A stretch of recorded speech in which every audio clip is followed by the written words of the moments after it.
C'est Okay, bon. so hi everyone. My name is Joanne Whitmore. I'm senior researcher at the Chair of Energy Sector Management of HEC Montréal. Today we're going to present to you a collaborative work we did with the Government of Quebec and CPCS on looking at decarbonizing long-haul trucking in Eastern Canada. We did a techno-economic assessment of net zero technologies on the corridor between Quebec City and Windsor, so the Autoroute 20 in Quebec and the Highway 401.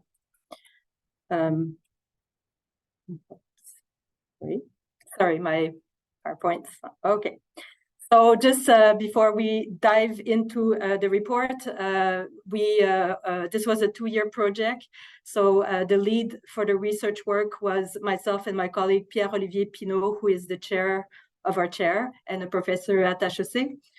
We collaborated with CPCS, which is a consultant group specialized on infrastructure for transportation. Nick Roberts was the lead for the modeling work that we did. He's senior consultant at CPCS, and Mathieu Cyr was the main manager for the modeling work with Nicolas. Like I said, the study was financed by the Government of Quebec, and it was followed by an interministerial committee of the Quebec government, which was led by Guillaume Paré. And we had different ministries, including the ministries of environment, of the economy and energy, the Ministry of Transport, and the Ministry of Finance. So we had a representative of all these ministries that were following the study. And for the data and assumptions that we used in the modeling work, we actually had a first part, which we'll talk a little bit later on, with 60 experts from government, industry, academia, from Canada, US, and the EU. So we really wanted to make sure that there was an open approach and a validating approach to the work we're doing. And the final report, so the second part, which presents the results of the simulation, we had a few reviewers, which are expert in modeling for transportation, which you can see here. So just to put a bit in context, as many of you know, the freight transportation is one of the most challenging sectors to decarbonize.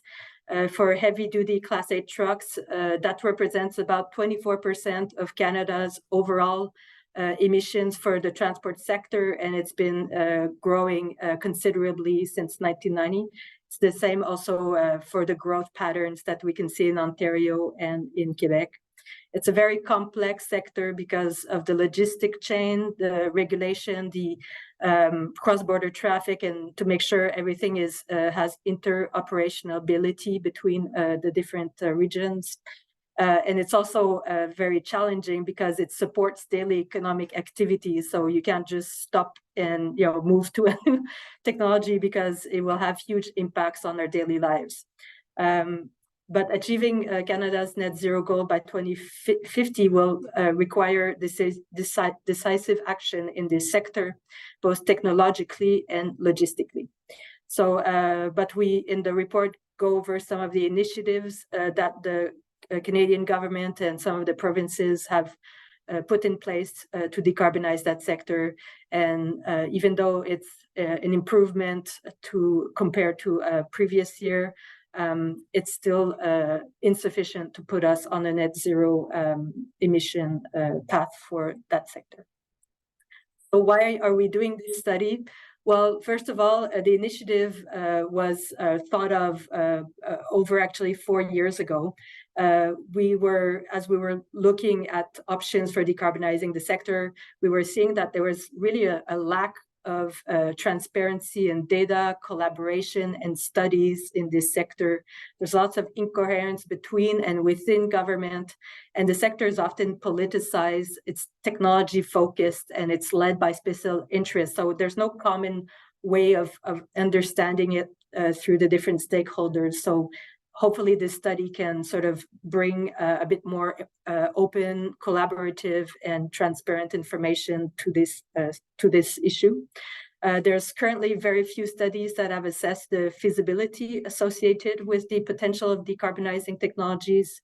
in long-haul trucking along the prominent highway corridors in Canada and in the US. Actually, in Germany, for instance, in the UK, there's actually quite a bit of studies that have been happening, really having a more corridor-focused approach, but not here. So we thought this would be interesting to do here.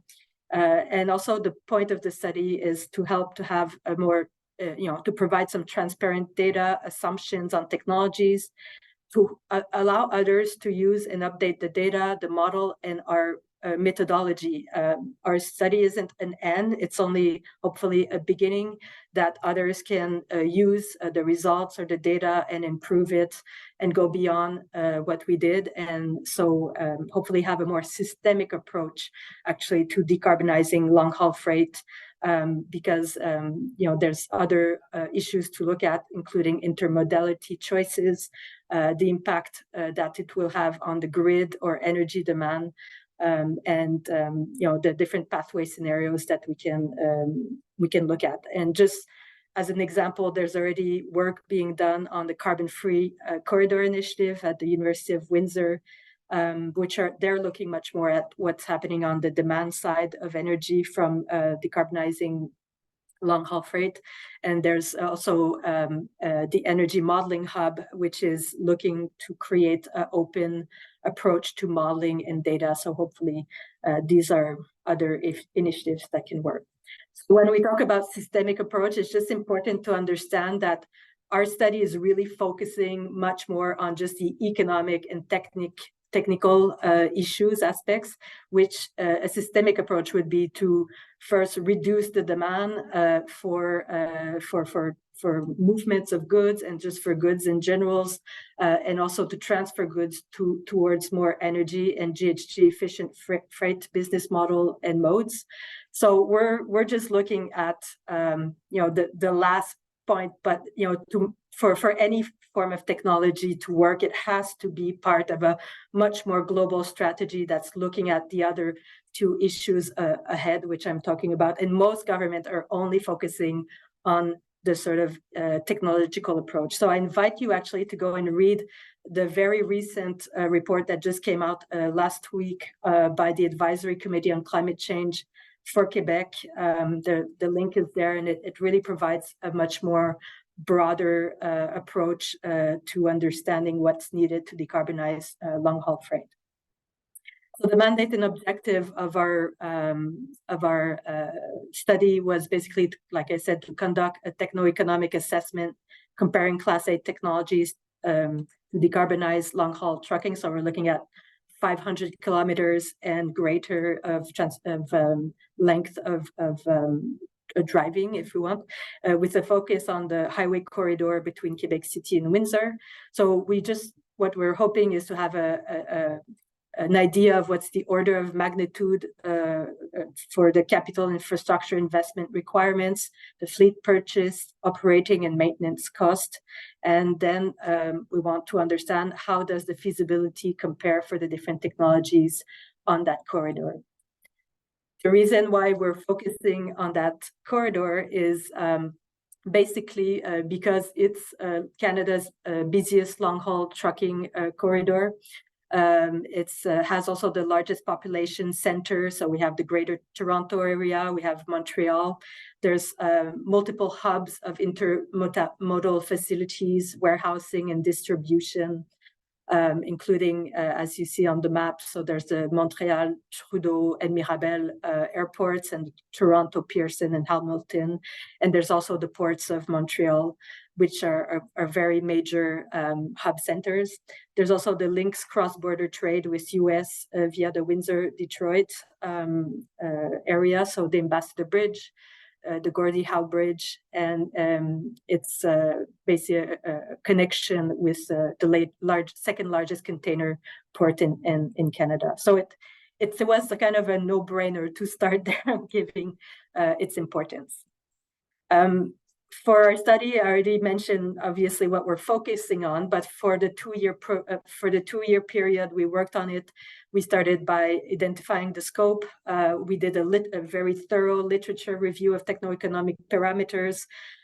All of the parameters that we put together in a report backgrounder was validated and shared with this close to 60 experts, where we had a workshop. It was validated to help us make sure we have the right information and the most update data. And then after that, and that's all in a, if you want, we have the summary of the workshop, which is available in the part 1 report. And then that's all on the website. And then we have the operating parameters for the simulation, its limitations that were defined but through CPCS that was leading the modeling work. And then finally, the cost benefits and sensitivity analysis and scenarios that were done. And that's in the part 2 report, which we're presenting today. And that report was reviewed by peers.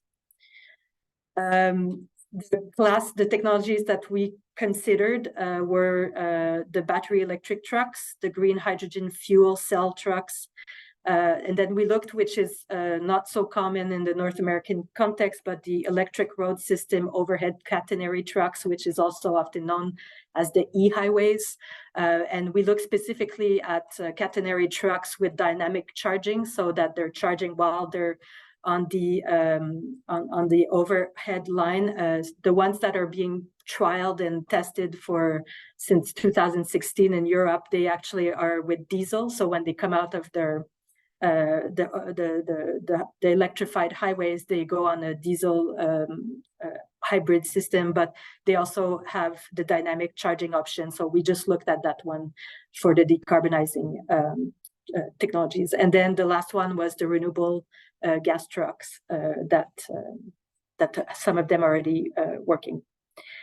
So it's really important to understand what we are looking at in this study and what we are not looking at. It's really a techno-economic potential assessment that we're doing. So we're just looking at the portion of the technical potential for which net zero technology operating and infrastructure costs make it economically viable for operators under current pricing conditions. So that's before taking into consideration any adoption or energy supply limitation or market barrier. So we're really in the graphic, in the sort of dark blue zone, which obviously is much larger, but further studies will need to analyze the maximum commercial potential, which accounts for additional market factors, including the net zero fuel supply and availability of renewable natural gas and green hydrogen, because they're not infinite. Even though we're looking as though they were, reality is they're not. So that's going to be very important to consider. And then there's also the end-use competition of net zero fuel and electricity between, we're just looking at road transportation, but there's maritime aviation transportation that is also looking to use renewable natural gas or hydrogen. There's industry, there's building sector, and at one point, there has to be a way to prioritize what's the best use of those fuels. So that's or what's more economic. And so we're not right now looking at all at those issues. And then we're not also accounting for the evolution of net zero fuel and carbon prices or other issues like the degree of government intervention. So just make sure to understand there's no one technology that's better over the other. It's really looking from an economic point of view, and to make sense of whether there's still a potential, we have to keep going with the study to make sure we really understand the larger context. So with that, I'm going to pass the PowerPoint to my colleague, Nicholas Roberts, who led the modeling work. And just if you have any questions throughout all of the presentation, there's a Q&R button. Please write them into that, and either myself or my colleague Pierre-Olivier Pinault will be answering it. And at the end, if we have time, we will hopefully be able to have a discussion and take the question then. So Nick, thank you, and it's all yours. All right, thank you very much, Joanne. So I think Joanne did a great job of setting up, framing the type of analysis that we're able to do at this point in the study. So I'll start off and walk you through our modeling approach and methodology, and then we'll get into some of the results that we've seen. So go to the next slide, please, Joanne.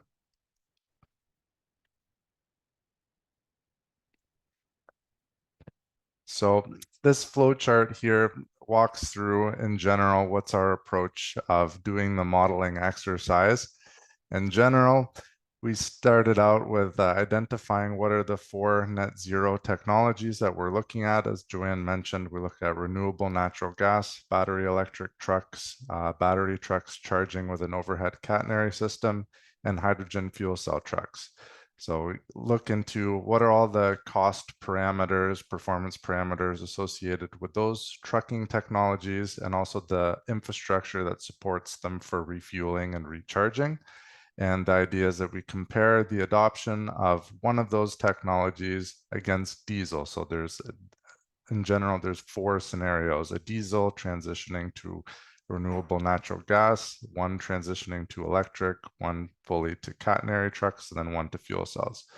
So after identifying which technologies we're looking at, Joanne's team and us, we did a comprehensive literature review, trying to consolidate what are the latest parameters and thoughts or range of parameters available out there to characterize elements such as the purchase price of the trucks, maintenance cost, how much fuel or energy is consumed per kilometer, and then also on the infrastructure side as well, some order of magnitude figures on how much does it cost for a fast charging station or per mile of catenary infrastructure that's installed over the highway to support catenary trucks operating. And then, of course, the third element there is looking at other socioeconomic parameters, namely the carbon pricing and how that's set to escalate in accordance with the federal carbon price, and then emission factors per liter of fuel. And that's mainly applied for diesel because we're assuming and only focusing on the tailpipe emission, then assuming that renewable natural gas is offset with its upstream reductions. So after we've consolidated through that literature review, the third step was, as Joanne mentioned earlier this year, we had a workshop where we did a validation of a lot of the key modeling input parameters with members from industry, government, academia, and got their thoughts on what we're going to be inputting into the models. And then we set up the operating parameters for running the simulation. So that's understanding how many trucks are operating on the highway corridor, the length of the different segments of the highway that build up that total distance between Windsor and Quebec City.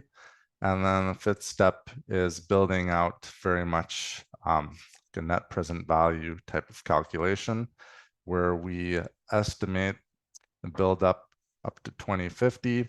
What does it look like in terms of annual operating maintenance costs, as well as the capital costs for purchasing trucks and installing infrastructure? And then I would say a key component of doing this analysis is a sensitivity component, where we adjust the inputs on several key parameters, doing like a 25% increase in cost or decrease in cost, and see how that impacts the modeling results. Because a lot of these technologies are still very much in the early stages, and there's some uncertainty around how prices, for example, for green hydrogen will evolve over time. So this sensitivity analysis gives some tool for us to play around with the parameters and see that impact on the overall economic performance of the situation. Just to note, Joanne mentioned a lot of limitations on the analysis. On the bottom there, we have noted what some of our limitations are, namely, like we didn't get into any forecasting of fuel prices or truck purchase costs, anything like this. To accommodate that sensitivity analysis is really one of the key parts to see like what would happen if the truck price was 25% less or so. Joanne, if you want to go to the next slide. So that's like the steps that we went through. In general, how we built up this analysis is really just in an Excel-based modeling tool. We've got a spreadsheet that sets out all of the input parameters. We build out a timeline from 2022 out to 2050 and build out a transition curve, which we'll get to in a bit. And basically it applies in all those cost factors on Whenever a truck is purchased or life cycle replacement, we account for growth in the trucking fleet as well. And so we calculate what are all of the costs of the trucking fleet operating on the highway corridor, the different costs for each of those 4 net zero technologies. What are the benefits in terms of savings on fuel or maintenance costs of one technology versus diesel as the baseline?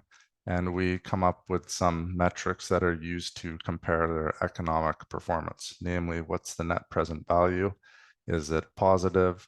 Is there an economic internal rate of return? And also looking at the cost per ton of CO2 avoided. So all this investment to purchase net zero trucks and install supporting infrastructure, what's the cost of all of that investment in terms of how much CO2 you're reducing from the highway during this modeling period out of 2050. So as I mentioned, a lot of this, all of the cost factors are applied into an adoption pathway that we're assuming. This is an example here. What we've done is we've built into the modeling scenarios an adoption pathway that scales up based on the percentage of trucks that are purchased as a zero emission alternative and how that scales up over the years. So the one example here is shown is for the battery electric trucks. We're assuming in the earlier stages of the period, like 2025, 2026, that about like 1% of new trucks coming into the fleet are becoming transitioned to battery electric, and that ramps up over time until by 2040, you're at 100% of all those new trucks coming into the fleet are battery electric options. And then that figure on the right, that shows the proportion of the remaining diesel trucks that are operating on the corridor versus the battery electric trucking fleet size. So as you'll see there, adoption scales up quite rapidly, kind of slows down a bit, and then by 2050, we're at a fully net zero scenario. So some of the parameters, if you can go back a sec, that influence this is we had consulted with some of the provincial trucking associations, and we have assumptions in there that the average truck life cycle is about 10 years. So that we're assuming 10% of the fleet turns over each year. And then from that, we apply what percentage of that fleet turnover is being renewed as a net zero option. And we also have alignment with the federal sales mandates. That's assuming that 100% of zero emission vehicles are sold by 2040. So that was on the fleet side. On the infrastructure side, we've assumed a phased infrastructure pathway as well. So basically, the infrastructure scales up in accordance with the energy demands for the fleet and is actually done a little bit ahead of time. So if you can imagine, if we know how many battery electric trucks, as an example, are going to be operating on the highway, few years from now, we want to make sure that the charging infrastructure is in place to account for some of the differences in like time to get chargers procured and the construction to happen and things like that. So that bit of timing helps build a bit of a realistic element to our modeling scenario. So the pathway of like doing this, and it's a bit different for catenary infrastructure, which I'll get to in a second, is we calculate the total energy demands of the fleet. We know how many trucks are going to be operating on the highway in these scenarios, what's their energy consumption per kilometer, how many kilometers they travel. So you can really get up to a total energy demand for the fleet.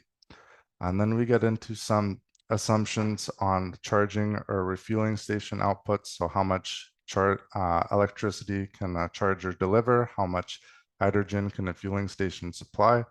And we divide that total energy demand of the fleet by the amount that a station can deliver.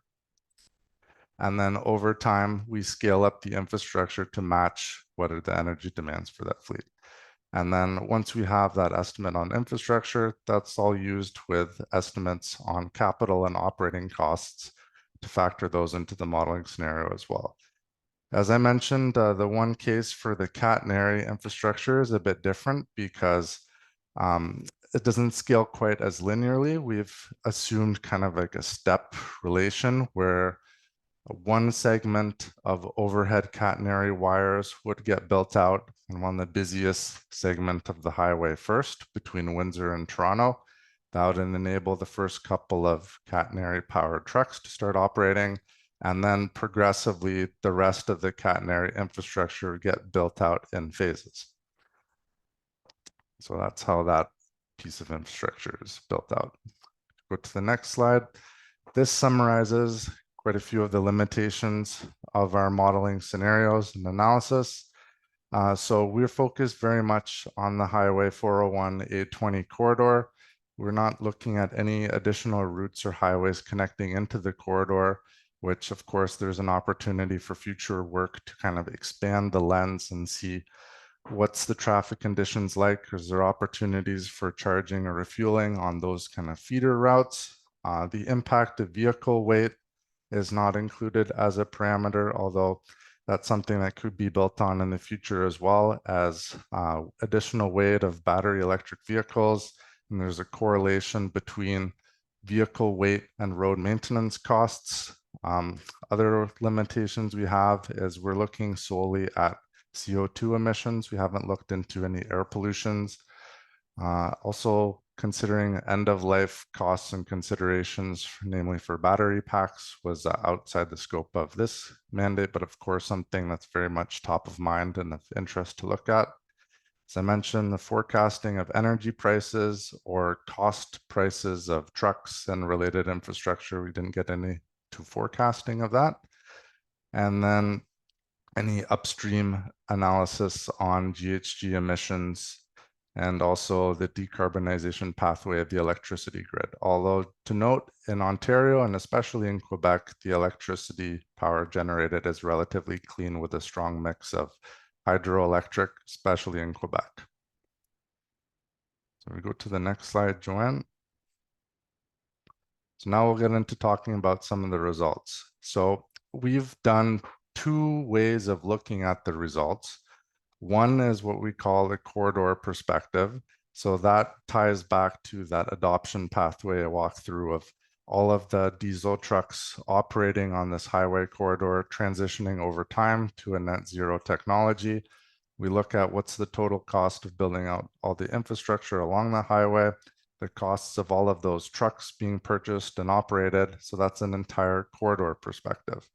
The second perspective is looking at the life cycle cost for an individual truck. So how much it would cost to operate and maintain that vehicle over its 10-year life. And what we have done for the infrastructure piece is assume a proportion of the infrastructure cost to one single truck. So that's factored into it as well. And we think the corridor perspective might be more particularly useful for governments, other stakeholders to understand the magnitude of total investment to do a transition of this corridor to net zero, whereas the trucking perspective might be more interesting for fleet operators to understand the trade-offs and, oh, if I were to buy a couple of these hydrogen fuel cell trucks or renewable natural gas, how does that stack up against some of the diesel vehicles I already have in my fleet? So looking at the corridor perspective, we had tallied up what are the total benefits and costs and what we call the benefit cost ratio, which is just really the benefits divided by the costs for these different scenarios, or a complete transition to battery electric, fuel cell, catenary, or renewable natural gas trucks. So some of the key conclusions from this is renewable natural gas, battery electric, and the catenary trucks all have potential for negative GHG abatement. So that means over the life cycle, it's actually favorable that you can achieve cost savings from implementing these technologies and also get the greenhouse gas reductions. That's comparing their costs against diesel trucks. So there's a lot of upfront cost and investment for these, but over the life cycle, cheaper maintenance, cheaper electricity price versus diesel fuel, all of those add in and factor that they could have a lower cost of avoiding GHG emissions. Out of the technologies themselves, on a strictly economic basis, renewable natural gas tends to perform the best with the highest net present value and benefit cost ratio. A lot of that is due to a pretty moderate incremental cost between a renewable natural gas truck and a diesel truck. It's a relatively mature technology as well. So on the adoption pathway, the renewable natural gas trucks are able to get phased in earlier. And second place, the battery electric trucks and catenary ones both show kind of similar economic metrics, positive net present values, and the benefit cost ratios above 1. So going to the catenary trucks, despite there being a significant investment initially for the overhead catenary infrastructure, the investment will eventually get recovered due to lower operating costs for the trucking fleet. The one to note, which kind of stands out in the negative spectrum, is that the fuel cell trucks are not achieving a net present value, a positive one under these scenarios, and that's largely due to the high cost for green hydrogen fuel at this time, and also the higher cost for fuel cell trucks. If both of those were to come down in the future cases, as the technology matures and becomes more widely commercially available, that could result in a more favorable economic case for hydrogen. So I mentioned those were the results, but equally as important is to do some of the sensitivity testing, playing around with the key parameters and see how those results change. This figure here summarizes what characteristics are most sensitive in the modeling, and kind of on the low end of the spectrum, cost of electricity and diesel, kind of the lesser influential parameters. The cost for the infrastructure, as it can be a lot of uncertainty. We didn't get into a lot of detail on costing out infrastructure at this stage. It's very much a high level estimate. So that adds into a lot of the sensitivity in the modeling with respect to the infrastructure costs. And of course, the cost of renewable natural gas and green hydrogen are very sensitive parameters. Another thing to note too, particularly for those familiar with economic analysis, is we have a discount rate, which is basically a rate to account for the fact that a lot of these benefits are happening in the future. So if we use a much higher discount rate, the result of those benefits that happening far out into the future, they have a much lower cost and present value terms. If we use a lower discount rate, then the benefits happening far into the future are more impactful on the net present value calculation. So that's important to note for some of the technologies like catenary trucks, where it takes a while to build out the infrastructure in the first place, and a lot of the benefits happen later on under that pathway towards 2050. Looking at the truck perspective, here from the graphic, you can see that pretty much all of the technologies considered, again with the exception of the fuel cell trucks, have the potential to achieve a lower total life cycle cost than diesel over a 10-year period. And that's largely due to, again, the same factors, the green hydrogen price being quite high, and the cost for the vehicle and fueling stations. As I mentioned a bit earlier, we do account for infrastructure in this perspective as well. And basically how we've done that is we have the total cost for infrastructure and we proportion it per truck over the infrastructure life. So to make a concrete example of this, if you had all that overhead catenary infrastructure in place, we basically tally up the total cost for setting that up and divide it by the lifespan, which is about 50 years or longer, and the total number of trucks that would use the catenary infrastructure over its life. So that gets you to a cost per truck. Due to the long lifespan of catenary infrastructure and the number of trucks that would be using it, that actually results in a relatively low cost per truck. So that's how the OCT ERS, that's the catenary one labeled in the graph, how that one actually comes out quite favorable in the truck perspective. So we're looking at now avoided emissions and total energy demand for those people interested in the big picture. I think a lot of us are. The total avoided emissions under these scenarios, by the time you get to 2050, if all of the long haul trucking on this corridor were to switch over to a net zero option, you'd be avoiding nearly 3 million tons of CO2 by 2050. So that sounds like a lot. You can go a lot towards achieving our targets, our carbon reduction. And as an outlook on the energy demand, well, of course, this transition is quite challenging in terms of the factors Joanne mentioned before, that there's limited energy supply of green hydrogen, renewable natural gas. There's going to be competition between other sectors, not just transportation. So the figure here at the bottom gives a bit of a snapshot on what's currently being produced in Ontario and Quebec, and what's the total demand for a net zero fleet by 2050, just really to show that there's still kind of a large gap to close there in terms of having more fuel supply and electrical capacity come online to help support this transition. Alongside too, like we got to make sure that this transition is not thought of just in isolation. On the electricity side, there's also passenger vehicles that are going to be competing as well for any types of electricity and charging as well. So now just to wrap up, I think one of the key takeaways from our analysis is, there's still quite a bit of uncertainty, and there's different categories where different trucking technologies could be more applicable. So right now, I'll just walk you through some of the benefits and the challenges of kind of each of the four that we've looked at.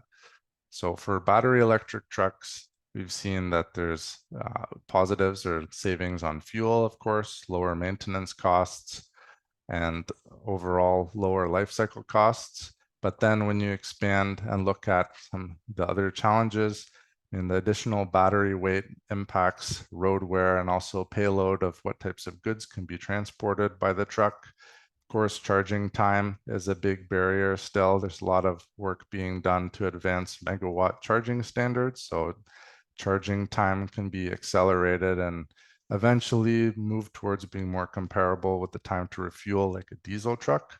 And then, of course, upfront costs for purchasing trucks or infrastructure are still a bit of a hurdle, and limited commercial availability of some of the earlier truck models that are coming onto the market.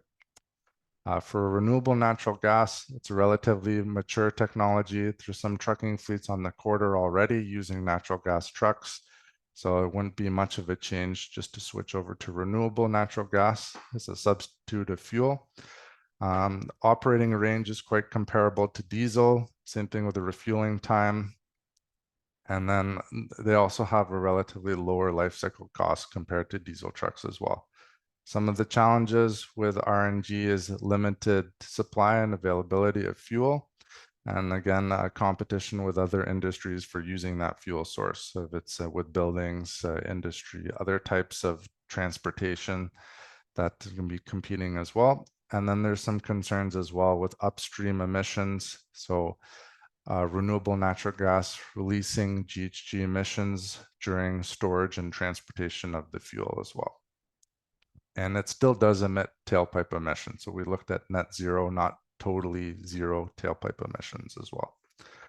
So we're assuming that basically the greenhouse gases that would have been emitted into the atmosphere already upstream are instead repurposed into being used for renewable natural gas. Here on the catenary side, is one of the technologies that's, I would say, lesser known in Canada and North America in general for road transportation, but it is relatively mature in the rail sector. So there's another benefit of it is compared to a fully battery electric truck, they have less of a concern with range and payload. They have smaller battery packs on board, as they can be charging while in operation for a more continuous period of time. And the battery pack's really just used to navigate off route for a bit time here and there, first last mile type legs, or to pass in a lane change, that type of situation. So they, similarly to battery electric trucks, savings on fuel and maintenance are both positive.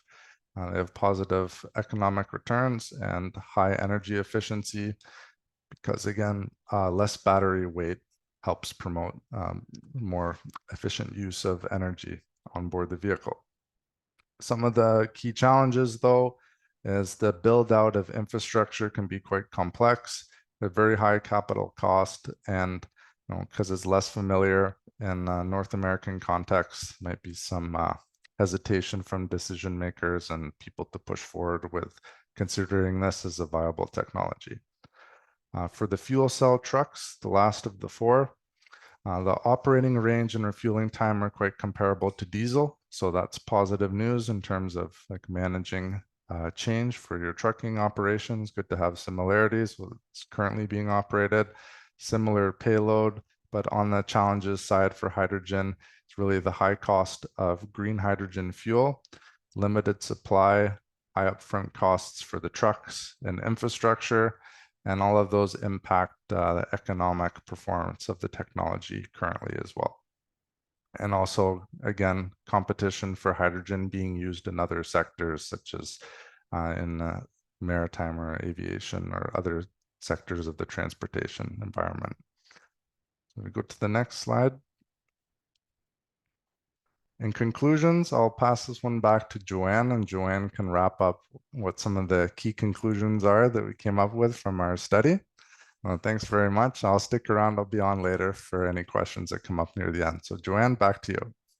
Thank you. So basically, I think there's a lot of really interesting things that we got out of our study, but what came out as more high-level points was that reducing GHGs can save money. So we have obviously some technologies that have some interesting results. We had the renewable natural gas trucks, battery-powered trucks, and the catenary trucks that all have the potential to reduce total life cycle costs of GHG. So that's pretty interesting. The catenary trucks have the potential to reduce operating costs, but also the overall energy demand. Often we don't consider that factor when we talk about technologies for decarbonizing long-haul trucks, but energy, the impact it will have on the overall energy demand will be significant when we consider also all the other things we need to decarbonize. So the catenary has that as something very interesting. The long-term perspective and coordination will be required. I mean, we have a lot of a patchwork approach right now, but regardless of the technology, net zero technology that's being considered, it will require increased government leadership if it's going to be deployed in any significant way. The net zero technology in the transportation sector is advancing rapidly. So like I said, this study is only a starting point. All the data, even the simulator that CPCS has put together and everything, we're putting it, making it public so that others can continue the work either with this or something else. But there needs to be a follow-up as the technologies are advancing so fast. So we're probably in 2 years already be out of date. So hopefully others will be continuing on. There's also, it's really important to be able to model to understand the modeling and uncertainty in some of the key trends. There's a wide range that exists for cost and performance parameters given the early stage of maturity of these technologies. So that's really important to understand, to put in context the results. We can't just take them as is. You have to really understand what are the other issues around it. But most importantly, we need to improve the access to transparent data studies and have more field trials. In our part 1 report, we actually have a lot of references to very innovative collaborative approaches in Europe, especially in Germany, that brings together industry, government, and research research universities to be working together to share the risks and the costs and the understanding of these technologies. And we need definitely to have much more of that type of approach here if we're going to be trying to account for the trucking market and enable some tailored assessment of net zero options based on the real conditions of operation. And finally, it's really emphasizing the need for a systemic approach where we're looking at not just technology, but also logistics and how we're going to build this also into improving business models and looking at ways to transfer, make much better use of intermodality in order to reduce our energy consumption and GHG intensity. So there's the train, there's the maritimes, and it's not just they have to start working much better together. And to not forget that our study is only looking at strictly economic issues mostly, and that the availability of fuels, net fuels, so for renewable natural gas, for green hydrogen is going to be a challenge. And so even though maybe economically it looks great, there's other issues that must absolutely be considered in order for it to be understood as what it can provide as an option for decarbonizing these sectors. So that's kind of the whole of our study. I'm just going to provide the link. So download both reports, the presentations. Eventually, this is being recorded. We're going to put that all on our webpage and the simulator as well. Just note that unfortunately, just before the presentation, we found some minor errors because of our graphic designer that made the page. She inverted some colors for for a couple of graphics. So she's going to be fixing that, and we're going to re-put it online with the corrections by the end of the day. So I'm sorry that the report itself right now, the part 2 isn't available, but it will be by the end of the day. And there will be a French translation of the part 2 and also a French presentation coming on board. So if you have any questions, we can take some right now. I think Pierre-Olivier has already answered some of them. But if we're missing time, it's 2:48 right now. We can have about 12 minutes to go over some of the questions, but otherwise you can write directly to Nick if you have some questions for the modeling, and for more broader questions, you can contact myself or Pierre-Olivier.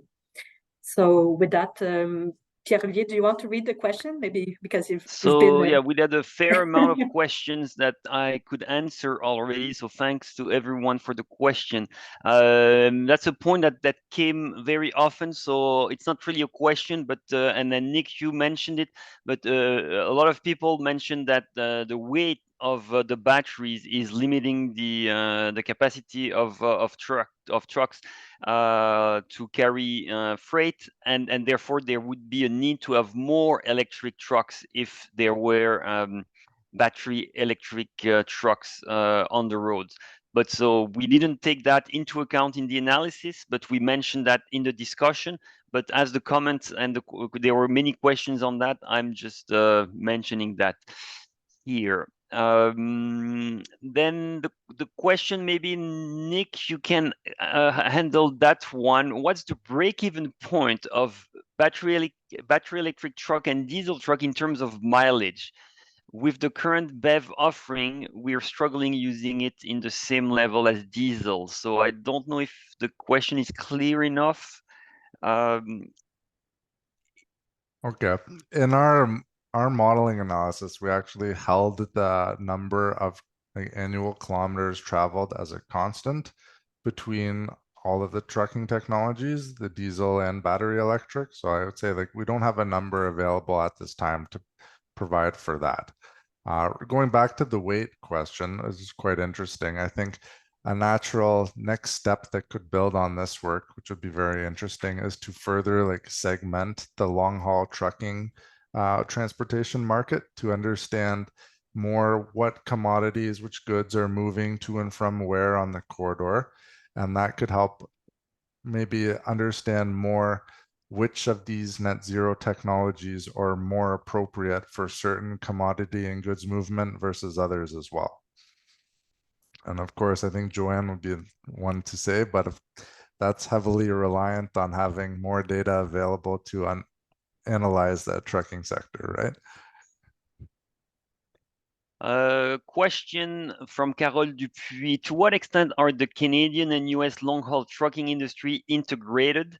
Can Eastern Canada technological choices be different from the US trucking industry choices? I would say that there has to be a large degree of cooperation between Canada and the US. And Joanne, feel free to chime in as well. But we've seen like we're huge trade partners, and the continuity of making sure that like large scale infrastructure investment is in place and consistent between the two countries, especially areas where there's a lot of cross-border trade, especially on this corridor being one of them, that to make sure that there's a lot of alignment between Canada and the US. And we've already started to see a lot of cross-border government collaborations on establishing like charging station corridors along this highway and things like this starting to emerge that kind of will align the direction of both of them. On the vehicle supply side, I think one key thing to note is the US is a much larger market than Canada in terms of companies building, manufacturing, selling long-haul trucks. So in some respect, I think the US is gonna have a lot heavy weight influencing which technologies are advancing maybe a bit more faster than others. And in terms of regulation, I think that we have federal motor vehicle safety standards in US and Canadian motor vehicle safety standards in Canada. There's a fair degree of commonality between the two of those as well, going back to the fact that like really a lot of our trucking and automotive sector is closely related between the two countries. Thank you, Nick.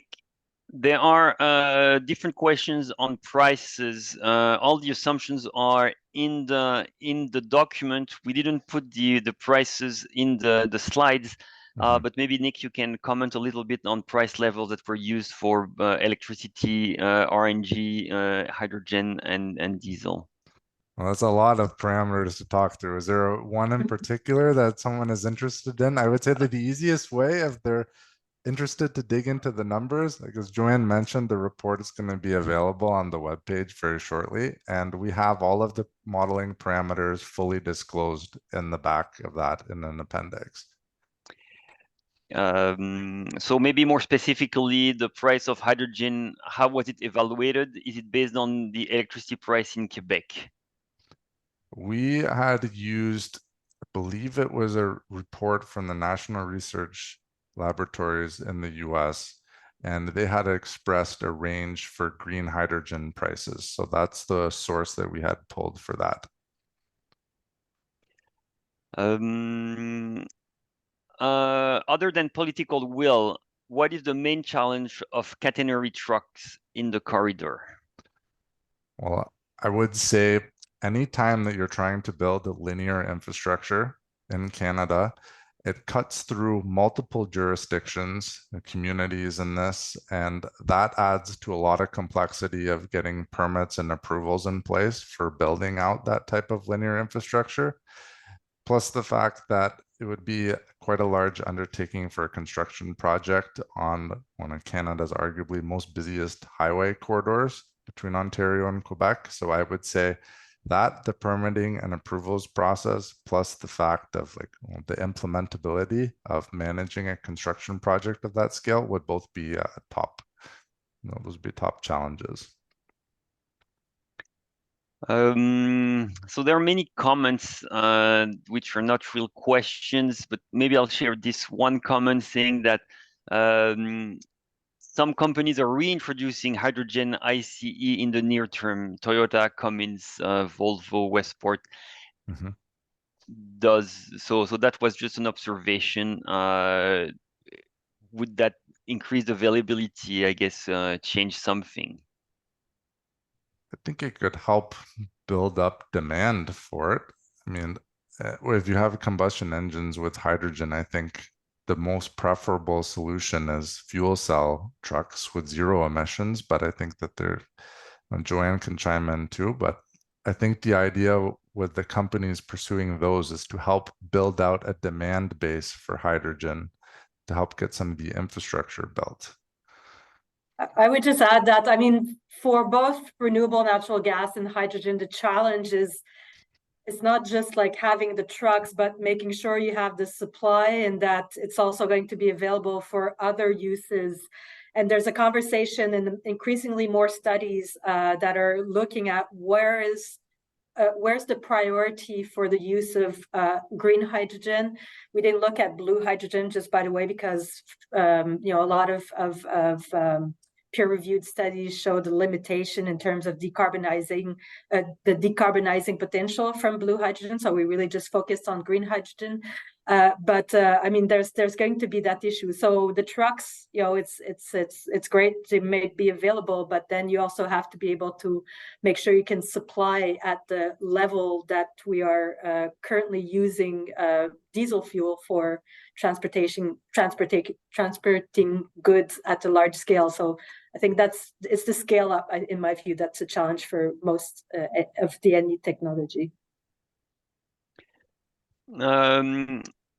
Someone notes that currently battery electric trucks cannot go further than 500 kilometers. So, and then we assume here that they can go further than 500 kilometers, I guess. So can you, Nick, just say a few things on that limitation, like of real battery electric trucks? Yeah, I would say there's other factors that come into play too, like mandated rest time for drivers and things like this. So I agree that there's a much wider spectrum of operational considerations that come into effect when trying to evaluate these technologies. And for our analysis, like one of the assumptions that we made, rightly or wrongly, is a direct substitution of diesel truck for one of the net zero trucking technologies as well.